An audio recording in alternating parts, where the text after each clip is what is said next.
Have you ever felt like a loser?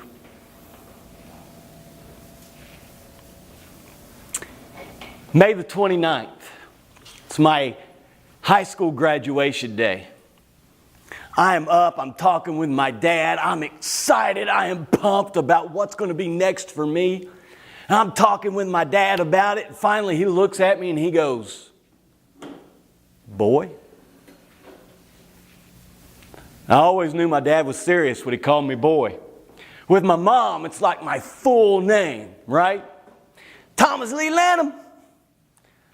But with my dad, he just looked at me and he goes, "Boy, I never thought I'd live to see this day."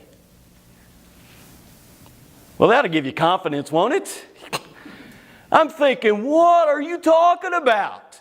You never thought you'd live to see this day. This day's just the beginning, man. You ain't seen nothing yet. I'm getting ready to turn the world upside down. But then I realized he had reason to feel that way. Because I had a whole lot of failure. There are many times that I felt like a loser. Matter of fact, when he said that, I felt a little bit like a loser. I blame it on my birth. You see, I was born at a very young age. But not quite as young as most. Because you see, I was due in 1971. I was not born until 1972. January 21st of 1972. And it was such an ordeal with my birth. My mom was in labor for 36 hours. And finally, they just decided to cut her open and come in and get me. Couldn't find my way out of that place. They came in and got me, and I was so ugly that my parents refused to buy my baby pictures. Talk about feeling like a loser. A couple years later, I'm 2 years old. My sister has Barbie dolls that she loves to play with more than she does me. And I just messed up the speech. Let me turn that over. Move forward a couple of years. I'm 2 years old. I'm playing out in the yard, fenced-in yard. We lived in a metropolitan area up in northern Kentucky. My mom looks out. She doesn't see me. She runs out into the yard and she notices that I've learned a new skill. How to open the gate. That gate is open. She comes out. She runs down the street. "Thomas Lee Lanham!"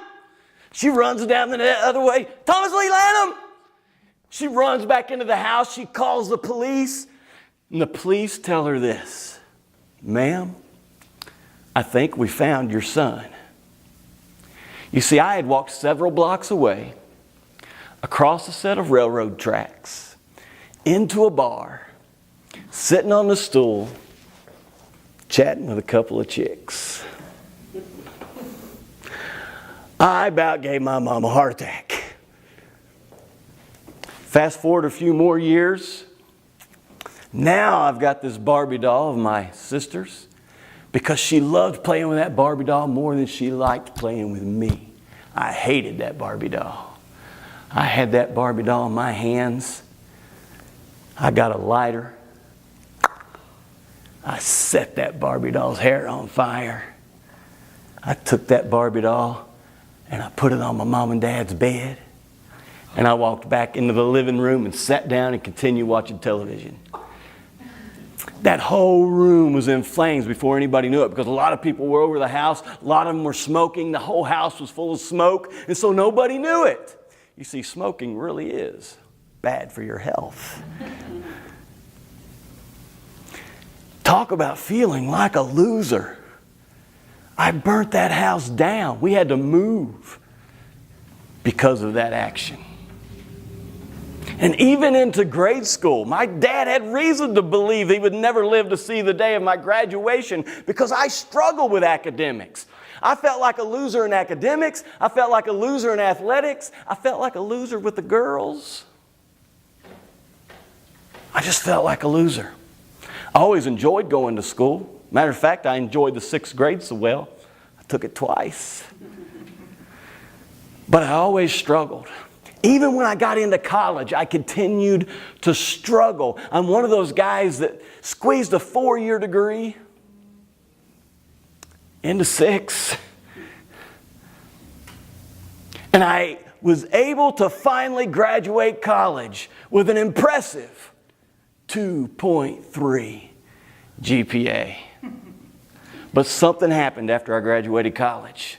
I came across a guy by the name of Zig Ziglar. I bought a tape of his called How to Be a Winner. And in that tape was the first time that I heard somebody say that failure is an event.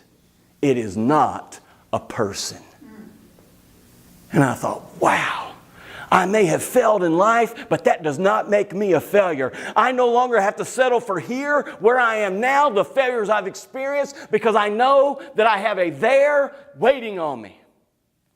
It was also in that tape that it was the first time that I heard over and over again Zig Ziglar say that you were born to win. And if you plan to win and prepare to win, then you can legitimately expect to win. And I realized as I heard that over and over and over that even though I have failed, I am still a winner. And I no longer have to settle for here because I have a there waiting on me. It was also the first time I heard this quote. You can't go back and make a brand new beginning, but you can start now and make a brand new ending. You see, I didn't have to settle for here. I had a there waiting on me. So if my dad were sitting here today, I would look at my dad and I'd say, boy. Actually, I wouldn't. I wouldn't call him boy. I like all my teeth, so I would never call him boy.